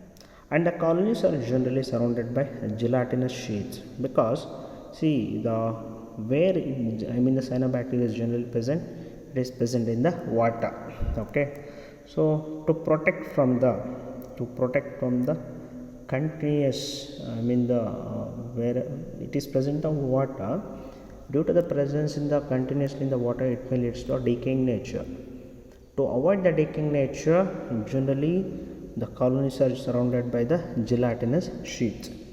Okay, and so they are present in both fresh water or marine water. Fresh water means lake, ponds, ditches, these are all comes under the fresh water. Marine water means very well that oceanic water, marine water, brackish water, so they are all in the marine water. Okay, yeah, and they often forms the blooms in polluted water bodies. So what is the algal blooms? One mass question that can arise is, the colonies are generally surrounded by mucilaginous gelatinous sheath and present on the surface of the water. They are called algal blooms. Okay, and due to the continuous the regular growth of these algal blooms, they utilizes the maximum water so that it may leads to the pollution also. Okay, and some of them fixes atmospheric nitrogen. A few blue-green algae like nostoc and Anabaena have a capability can fix the atmospheric nitrogen into nitrate in the heterocyst. Okay, as specialized cells found in the filaments. Okay, very best example, nostoc and Anabaena. Okay, yeah, ನೋಡಿ you bacteria ಅಂತ ಕರಿತೀವಿ. ಅಂದರೆ so ಇವುಗಳು ಸಂಪೂರ್ಣ ರಚನೆ ಹೊಂದಿರೋದ್ರಿಂದ ಆಗಲೇ ನಾನು ಹೇಳಿದ್ದೀನಿ, ಮ್ಯೂರಿನ್ ಇರುತ್ತೆ, ಇಲ್ಲದೇ ಇದ್ದರೆ ಆರ್ಕಿ ಬ್ಯಾಕ್ಟೀರಿಯಾ, ಮ್ಯೂರಿನ್ ಇದ್ದರೆ true bacteria, that is a eubacteria ಅಂತ ಈಗಾಗಲೇ ಹೇಳಿದ್ವಿ. ಅದರಲ್ಲಿ ಸೈನೋ ಬ್ಯಾಕ್ಟೀರಿಯಾನ ನೋಡೋದಾದರೆ ಫೋಟೋಸಿಂಥೆಟಿಕ್ ಆಟೋಟ್ರೋಪ್ಸ್ ಅಂತ ಕರಿತೀವಿ. ಇದು ತಮ್ಮಷ್ಟಕ್ಕೆ ತಾವೇ ಆಹಾರವನ್ನು ತಯಾರು ಮಾಡಿಕೊಳ್ತಕ್ಕಂಥ ಬ್ಯಾಕ್ಟೀರಿಯಾಗಳ ಒಂದು. ಇದನ್ನು ಸಾಮಾನ್ಯವಾಗಿ ಬ್ಲೂ ಗ್ರೀನ್ ಆಲ್ಗೆ ಅಂತ ಕರಿತೀವಿ. ಬ್ಲೂ ಗ್ರೀನ್ ಆಲ್ಗೆ ಅಂತ ಹೇಳಿದಾಗ ಏನು ಬ್ಲೂ ಗ್ರೀನ್ ಆಲ್ಗೆ ಅಂದರೆ ಹೈಸ್ಕೂಲಲ್ಲಿ ಹೇಳಿರ್ತಾರೆ ನಿಮಗೆ, ನೀಲಿ ಹಸಿರು ಶೈವಲ ಅಥವಾ ನೀಲಿ ಹಸಿರು ಪಾಚಿ ಅಂತ ಅಲ್ವಾ. ಸೊ ಇದು ಸೈನೋಬ್ಯಾಕ್ಟೀರಿಯಾ. ಇದು ಭೂಮಿ ಮೇಲೆ ಪ್ರಾಥಮಿಕವಾಗಿ ಉದಯವಾದಂತಹ ಅಥವಾ ಪ್ರಾಥಮಿಕವಾಗಿ ವಿಕಾಸ ಹೊಂದಿರತಕ್ಕಂಥ ಜೀವಿಗಳಂತ ಕೂಡ ಹೇಳ್ತಾರೆ, ಗೊತ್ತಾಯ್ತಲ್ವಾ. ಸೊ ಹಾಗಾಗಿ ಇದು ಹೇಗೆ ತಮ್ಮ ಆಹಾರವನ್ನು ತಾವೇ ತಯಾರಿಸ್ಕೊಳ್ಳುತ್ತೆ ಅಂತ ಕೇಳಿದ್ರೆ, ಇದರಲ್ಲಿ ಕ್ಲೋರೋಫಿಲ್ ಎ ಪಿಗ್ಮೆಂಟ್ ಇರುತ್ತೆ, ಆಯ್ತಲ್ವಾ. ಕ್ಲೋರೋಫಿಲ್ ಎ ಅಂತಕ್ಕಂಥ ಪಿಗ್ಮೆಂಟ್ ಇರೋದ್ರಿಂದ ಸೊ ಇದು ಉನ್ನತ ಮಟ್ಟದ ಸಸ್ಯಗಳಲ್ಲೂ ಕೂಡ ನಾವು ನೋಡಬಹುದು ಅಲ್ವಾ. ಸೊ ಹಾಗಾಗಿ ತಮ್ಮ ಆಹಾರವನ್ನು ತಾವೇ ತಯಾರಿಸ್ಕೊಳ್ಳುತ್ತೆ. ಮತ್ತು ಇವುಗಳ ಒಂದು ಜನರಲ್ ಕ್ಯಾರೆಕ್ಟರಿಸ್ಟಿಕ್ಸ್ ಅಂತ ಕರಿತೀವಿ. ಸಾಮಾನ್ಯ ಗುಣಲಕ್ಷಣ ನೋಡೋದಾದರೆ ದೇ ಆರ್ ಫೋಟೋಸಿಂಥೆಟಿಕ್ ಆಟೋಟ್ರೋಪ್ಸ್, ಈಗಾಗಲೇ ಹೇಳಿದ್ದೀವಿ, ತಮ್ಮ ಆಹಾರವನ್ನು ತಾವೇ ತಯಾರಿಸ್ಕೊಳ್ಳುತ್ತವೆ. ಸ್ವಪೋಷಕಗಳು. They are unicellular, colonial or filamentous ಅಂತ, ಇದು ಏಕಕೋಶ ಜೀವಿಗಳಾಗಿ ಕೂಡ ನೋಡಬಹುದು. ಮತ್ತು ಕಲೋನೀಸ್ ಅಂತ ಕರಿತೀವಿ. ಕಲೋನಿಯಲ್ ಫಾರ್ಮ್ಸ್ ಅಂದರೆ ಕಾಲೋನೀಸ್ ಥರ, ಅಂದರೆ ಥ್ರೆಡ್ ಲೈಕ್ ಸ್ಟ್ರಕ್ಚರ್ಸ್ ಥರ ಒಂದ್ರ ಮೇಲೆ ಒಂದು ಓವರ್ಲ್ಯಾಪ್ ಆಗಿರುತ್ತೆ, ಅದು ಕಾಲೋನಿಯಲ್ ಫಾರ್ಮ್ಸ್ ಅಂತ ಕರಿತೀವಿ. ಫಿಲಮೆಂಟಸ್ ಅಂತ ಹೇಳಿದಾಗ ಉದ್ದನೆ ರೀತಿ ರಚನೆಗಳು, ಎಳೆ ರೀತಿ ರಚನೆಗಳು ಅಂತಲೂ ಕರಿತೀವಿ, ಆಯ್ತಲ್ವಾ. So they live in fresh water and marine water. ಇದು ಸಿಹಿ ನೀರಿನ ಮೂಲಗಳು, ನದಿ, ತೊರೆ, ಚಿಕ್ಕ ಕೆರೆ, ಕುಂಟೆ ಅಂತೆಲ್ಲ ಕರಿತೀರಲ್ವ, ಅಂಥ ಜಾಗಗಳಲ್ಲಿ ಇರುತ್ತೆ. ಜೊತೆಯಾಗಿ ಸಮುದ್ರ ನೀರಲ್ಲೂ ಕೂಡ ನಾವು ನೋಡ್ಬೋದು. ಉಪ್ಪು ನೀರಿನ ಮೂಲಗಳನ್ನು ಮೆರೈನ್ ವಾಟರ್ ಅಂತ ಕರಿತೀವಿ. ಮತ್ತು ಟೆರೆಸ್ಟ್ರಿಯಲ್ ಅಂತಲೂ ಹೇಳ್ಬೋದು ಕೆಲವು ಕಡೆ. ಟೆರೆಸ್ಟ್ರಿಯಲ್ ಅಂದರೆ ಅತ್ಯಂತ ತೇವಾಂಶ ಎಂದಿರ್ತಕ್ಕಂಥ ಜಾಗಗಳು ಕೂಡ ಭೂಮಿ ಮೇಲೆ ಕೂಡ ನಾವು ನೋಡಬಹುದಾಗಿದೆ, ಆಯಿತಾ. ಮತ್ತು ಈಗ ನಾನು ಹೇಳಿದ್ದೀನಿ, the colonies are generally surrounded by gelatinous sheets. ಈ ಒಂದು ಜೀವಿಗಳ ಕಾಲೋನೀಸ್ ರೀತಿ ಇರ್ತಕ್ಕಂಥ ಜೀವಿಗಳ ಸುತ್ತಲೂ ಕೂಡ ಒಂದು ಜಾರಿಕೆ ರೀತಿ ರಚನೆ ಇರುತ್ತೆ. ಯಾಕೆ ಅಂದರೆ ಅದನ್ನು ಜಿಲಾಟಿನಸ್ ಶೀತ್ ಅಂತ ಕರಿತೀವಿ, ಆಯ್ತಲ್ವಾ. So there often forms a blooms in polluted water. ಇದು ಏನಾಗ್ಬಿಡುತ್ತೆ, ನಿರಂತರವಾಗಿ ಒಂದು ನಿಂತಿರ್ತಕ್ಕಂಥ ನೀರಲ್ಲಿ ಬೆಳೀತಾ ಅತ್ಯಂತ ಯಥೇಚ್ಛವಾಗಿ ಬೆಳೆದುಬಿಟ್ಟು ಸಂಪೂರ್ಣವಾಗಿ ಆವರಿಸ್ಬಿಟ್ಟು ನೀರಿನ ಮಾಲಿನ್ಯತೆಗೂ ಕೂಡ ಕಾರಣ ಆಗುತ್ತೆ. ಅದನ್ನು ನಾವು ಆಲ್ಗಲ್ ಬ್ಲೂಮ್ಸ್ ಅಂತೇಳಿ ಕೂಡ ಕರಿತೀವಿ, ಆಯ್ತಲ್ವಾ. ಆದರೆ ಕೆಲವು ಜೀವಿಗಳು ನಮ್ಮ ಒಂದು ಪರಿಸರದಲ್ಲಿ ಇರತಕ್ಕಂಥ ಸಾರಜನಕವನ್ನು ಅಂದರೆ ನೈಟ್ರೋಜನನ್ನು ಕೂಡ ಸ್ಥಿರೀಕರಿಸುತ್ತೆ, ಆಯ್ತಲ್ಲ, ಅಂದರೆ ಫಿಕ್ಸ್ ಮಾಡುತ್ತೆ ನಮ್ಮ ಒಂದು ಪರಿಸರಕ್ಕೆ. ಅಂಥದ್ರಲ್ಲಿ ಉದಾಹರಣೆ ಯಾವುದಪ್ಪ ಅಂದರೆ ನಾಸ್ಟಾಕ್ ಮತ್ತು ಅನಬೀನಾ.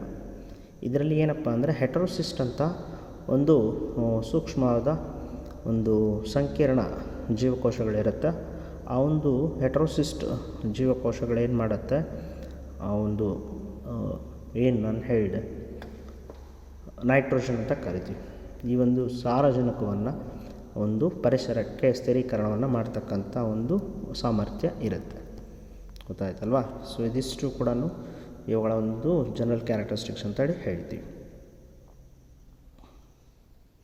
See, these are all some of the examples which is given, okay, for the purpose of chemosynthetic autotrophs. Example: green sulfur bacteria, purple sulfur bacteria, okay.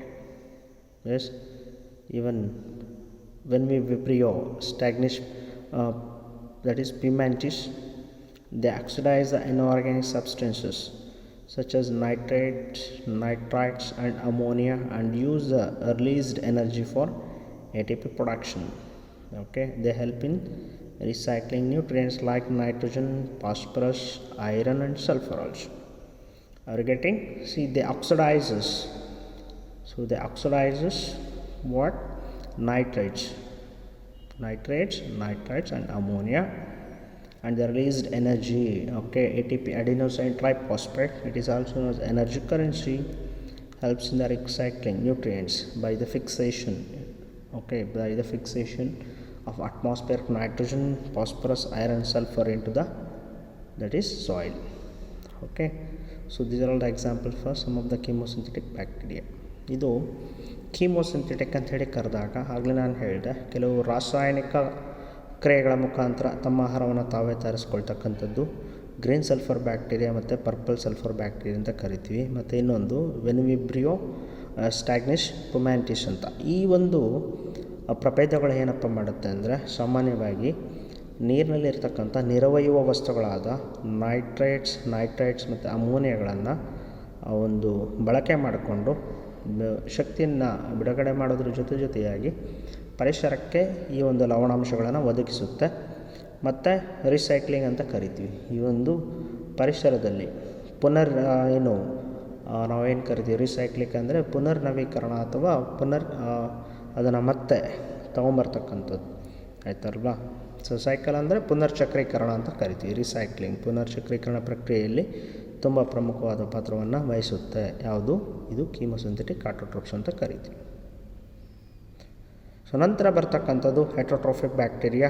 ಈಗಾಗಲೇ ನಾನು ಹೇಳಿದ್ದೀನಿ, ಹೆಟ್ರೋಟ್ರೋಫ್ ಅಂತ ಹೇಳಿದಾಗ ಇದು ಪರಾವಲಂಬಿಗಳು ಅಥವಾ ಪರಪೋಷಕಗಳು ಅಂತ. They are the most abundant in nature, the majority are important decomposers. So they are purely depends upon another organism for the nourishment and the shelter. Okay, majority are important decomposers. ಹಾಗಂದರೆ ಇದರಲ್ಲಿ ಅತ್ಯಂತ ಹೆಚ್ಚು ಜೀವಿಗಳು ಪರಾವಲಂಬಿಗಳು, ಪರಪೋಷಕಗಳು ಬೇರೆ ಜೀವಿಗಳಾಗಿ ಅಥವಾ ಬೇರೆ ಜೀವಿಗಳ ಮೇಲೆ ಜೊತೆಯಾಗಿ ಕೊಳೆತಿನಿಗಳಾಗಿ ಅವಲಂಬಿಸಿರುತ್ತೆ. ಗೊತ್ತಾಯ್ತಾರೆ, ಇದನ್ನು ಹೆಟ್ರೋಟ್ರೋಫಿಕ್ ಬ್ಯಾಕ್ಟೀರಿಯಾ ಅಂತ ಕರಿತೀವಿ. Okay, so here are the heterotrophic bacteria impacts on human affairs. That means how they are useful to human as well as the dangerous. So they are also known as the economic importance of the bacteria. Okay, so they are used to make curd from the milk, the production of antibiotics, fixation, that is fixing nitrogen into legumes in the form of the roots, that is rhizobium, it's a bacteria, and some are the pathogens causing diseases like cholera, typhoid, tetanus and citrus canker. Okay, so they causes the diseases to the humankinds. ಅಂದರೆ ನೋಡಿ, ನಾನು ಹೇಳ್ತಾ ಇದ್ದೆ, ಈ ಒಂದು ಬ್ಯಾಕ್ಟೀರಿಯಾಗಳಿಂದ ನಮಗೆ ಉಪಯೋಗನೂ ಕೂಡ ಇದೆ, ತೊಂದರೆನೂ ಇದೆ. ಉಪಯೋಗಗಳನ್ನು ನೋಡೋದಾದರೆ, ಕೆಲವು ಬ್ಯಾಕ್ಟೀರಿಯಾಗಳು ನಮಗೆ ಆಯ್ತಲ್ವಾ, ನಾವು ಹೇಳ್ತೀವಿ ಮನೆಯಲ್ಲಿ ಈಗ ಹಾಲನ್ನು ಒಂದು ಮೊಸರನ್ನಾಗಿ ಮಾಡ್ತಕ್ಕಂಥದ್ದು ಯಾವುದು? ಲ್ಯಾಕ್ಟೋಬೆಸಿಲಸ್ ಅಂತ, ಆಯ್ತಲ್ವ. ಅಂದರೆ ನಾವು ಡೈರಿ ಇಂಡಸ್ಟ್ರಿ ಅಂತ ಕೂಡ ಹೇಳ್ಬೋದು, ಬಳಸ್ಕೊಳ್ತಾರೆ. ಮತ್ತು ಪ್ರೊಡಕ್ಷನ್ ಆಫ್ ಆ್ಯಂಟಿಬಯೋಟಿಕ್ಸ್, ಜೀವ ನಿರೋಧಕ ಆ್ಯಂಟಿಬಯೋಟಿಕ್ಸ್ನ ಉತ್ಪತ್ತಿ ಮಾಡೋದ್ರಲ್ಲಿ ಬಳಸ್ಕೊಳ್ತಾರೆ. ಮತ್ತು ನೈಟ್ರೋಜನ್ ಆಗಲಿ ನಾನು ಹೇಳಿದೆ, ನೈಟ್ರೋಜನ್ ಫಿಕ್ಸೇಷನಲ್ಲಿ ಲೆಗ್ಯೂಮ್ ಪ್ಲಾಂಟ್ಸಲ್ಲಿ ರೈಸೋಬಿಯಮ್ ಅಂತ ಒಂದು ಬ್ಯಾಕ್ಟೀರಿಯಾ ಇರುತ್ತೆ. ಇದು ಏನು ಮಾಡುತ್ತೆ? ವಾತಾವರಣದಲ್ಲಿರ್ತಕ್ಕಂಥ ಅಣುರೂಪದ ಸಾರಜನಕವನ್ನು ಒಂದು ಭೂಮಿಗೆ ಮರಳಿಸುತ್ತದೆ. ಹಾಗಾಗಿ ಅದು ಕೂಡ ಉದಾಹರಣೆ ನಾವು ತಗೋಬೋದು. ತದನಂತರ ಕೆಲವು ಬ್ಯಾಕ್ಟೀರಿಯಾಗಳಿಂದ ನಮಗೆ ತೊಂದರೆ ಕೂಡ ಆಗುತ್ತೆ, ರೋಗಗಳನ್ನು ಉಂಟು ಮಾಡುತ್ತೆ ಅಲ್ವಾ. ಸೊ ಅದು ಬರೀ ಮನುಷ್ಯರಿಗೆ ಮಾತ್ರ ಅಲ್ಲ, ಬೇರೆ ಬೇರೆ ಪ್ರಾಣಿಗಳು ಮತ್ತು ಸಸ್ಯಗಳಿಗೂ ಕೂಡ ತೊಂದರೆ ಉಂಟು ಮಾಡುತ್ತೆ. ಯಾವುದು? ಸೊ ಅದನ್ನು ನೋಡೋದಾದರೆ ನೀವು ಕೇಳಿರ್ತೀರ, ಕಾಲ್ರಾ ಅಂತ. ಅದು ವಿಬ್ರಿಯೋ ಕಾಲರೆ ಅಂತ. ಇದು ಮನುಷ್ಯನಲ್ಲಿ ಕಾಲ್ರಾ ರೋಗವನ್ನು ಉಂಟು ಮಾಡುತ್ತೆ. ಮತ್ತು ಟೈಫಾಯ್ಡ್. ಓಕೆ, ಸಾಲ್ಮನೆಲ್ಲಾ ಟೈಫಿ ಅಂತ ಈ ಒಂದು ಬ್ಯಾಕ್ಟೀರಿಯಾ ಮನುಷ್ಯನಲ್ಲಿ ಟೈಫಾಯ್ಡ್ ಜ್ವರ ಅಥವಾ ಟೈಫಾಯ್ಡ್ ಕಾಯಿಲೆನೂ ಉಂಟು ಮಾಡುತ್ತೆ. ಮತ್ತು ಟೆಟನಿ ಅಂತಲೇ ಬರುತ್ತೆ. ಇದು ಕೂಡ ಬ್ಯಾಕ್ಟೀರಿಯಾ, ಇದು ಮನುಷ್ಯರಲ್ಲಿ ಟೆಟನಸ್ ಕಾಯಿಲೆಯನ್ನು ತಂದೊಡ್ಡುತ್ತೆ. ಸಸ್ಯಗಳಲ್ಲಿ ನೋಡೋದಾದರೆ ಸಿಟ್ರಸ್ ಕ್ಯಾಂಕರ್ ಅಂತ ನೀವು ಕೇಳಿರ್ಬೋದು. ನಿಂಬೆಹಣ್ಣಲ್ಲಿ ನೀವು ಸರಿಯಾಗಿ ಗಮನಿಸಿದ್ದೆ ಆದರೆ ಅಲ್ಲಲ್ಲಿ ಸ್ವಲ್ಪ ಕಪ್ಪಾಗಿರುತ್ತೆ. ಸೊ ಇದು ಸಿಟ್ರಸ್ ಕ್ಯಾಂಕರ್ ಅಂತ ಗೊತ್ತಾಯ್ತಲ್ವಾ. ಇದು ಕೂಡ ರೋಗ, ಇದು ಗೊತ್ತಾಯ್ತಲ್ಲ, ಬ್ಯಾಕ್ಟೀರಿಯಾಯಿಂದ ಉಂಟಾಗ್ತಕ್ಕಂಥ ರೋಗ. ಈ ರೀತಿ ನಾವು ಬ್ಯಾಕ್ಟೀರಿಯಾದಿಂದ ಉಪಯೋಗನೂ ಇದೆ, ತೊಂದರೆನೂ ಇದೆ. ಇದನ್ನು ನಾವು economical importance of the the bacteria ಅಂತಲೂ ಹೇಳ್ತೀವಿ, ಗೊತ್ತಾಯ್ತಲ್ವಾ. ಸೊ ತದನಂತರ whenever we see the reproduction in bacteria, there majorly takes place. Bacteria reproduces mainly by fission, okay, by producing the spores, okay.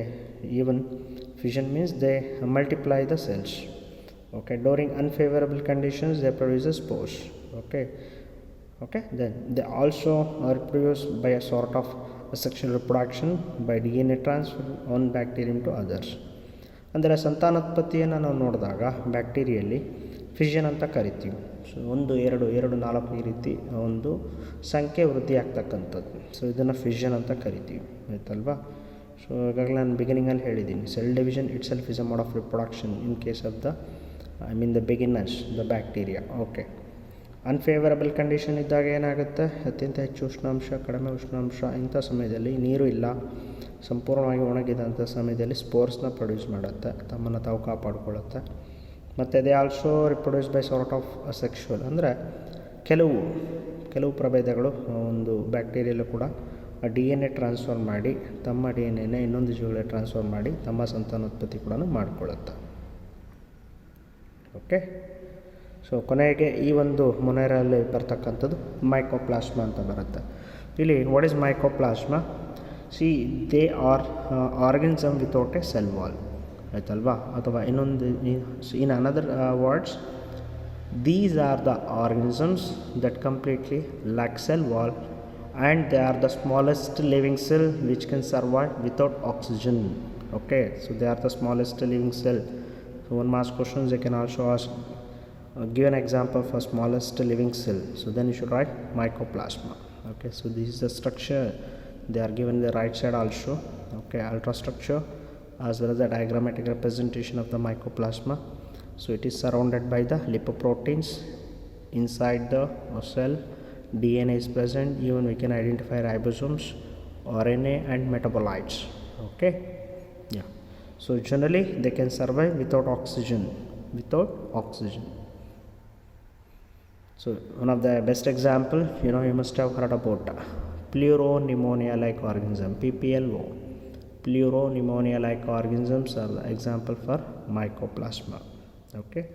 So many are pathogenic in animals and plants also, they causes the diseases. That's what I say, pleuropneumonia like organisms. ಒಂದು Kingdom ಮೊನೆರಾ ಅಲ್ಲಿ ಕೊನೆಯ ಒಂದು ಭಾಗ ನಾವು ನೋಡಿದಾಗ mycoplasma ಅಂತ ಬರುತ್ತೆ. ಈ ಮೈಕೋಪ್ಲಾಸ್ಮಾ ಅನ್ನೋದು ಏನಪ್ಪ ಅಂದರೆ ಈ ಜೀವಿಗಳಲ್ಲಿ ಸೆಲ್ ವಾಲ್ ಇರೋದಿಲ್ಲ, ಗೊತ್ತಾಯ್ತಲ್ಲ, ವಿತೌಟ್ ಸೆಲ್ ವಾಲ್. ಹಾಗಾಗಿ ಸೊ ಜೀವಕೋಶದ ಸುತ್ತಲೂ ಕೂಡ ಯಾವುದೇ ರೀತಿ ಭಿತ್ತಿ ಅಥವಾ ಗೋಡೆ ರೀತಿ ರಚನೆ ಇರೋದೇ ಇಲ್ಲ. So they are the smallest living cells ಅಂತ ಕರಿತೀವಿ. ಅತ್ಯಂತ ಚಿಕ್ಕ ಒಂದು ಜೀವಿಗಳಿಗೆ ಉದಾಹರಣೆ ಯಾವುದಪ್ಪ ಅಂದರೆ ಮೈಕೋಪ್ಲಾಸ್ಮಾ. ಕೇಳ್ಬೋದು ಎಕ್ಸಾಮಲ್ಲಿ, give an example for smallest living cell ಅಂತ ಮೈಕೋಪ್ಲಾಸ್ಮಾ. ಇವುಗಳ ಒಂದು ರಚನೆ ಕೂಡ ಇಲ್ಲಿ ಕೊಟ್ಟಿದ್ದಾರೆ ನೋಡಿ ಬಲಭಾಗದಲ್ಲಿ. ಸೊ ಇದು ಆಮ್ಲಜನಕ ಇಲ್ಲದೇ ಇದ್ದರೂ ಕೂಡ ಬದುಕುಳಿಯುತ್ತೆ, they can survive without oxygen, okay.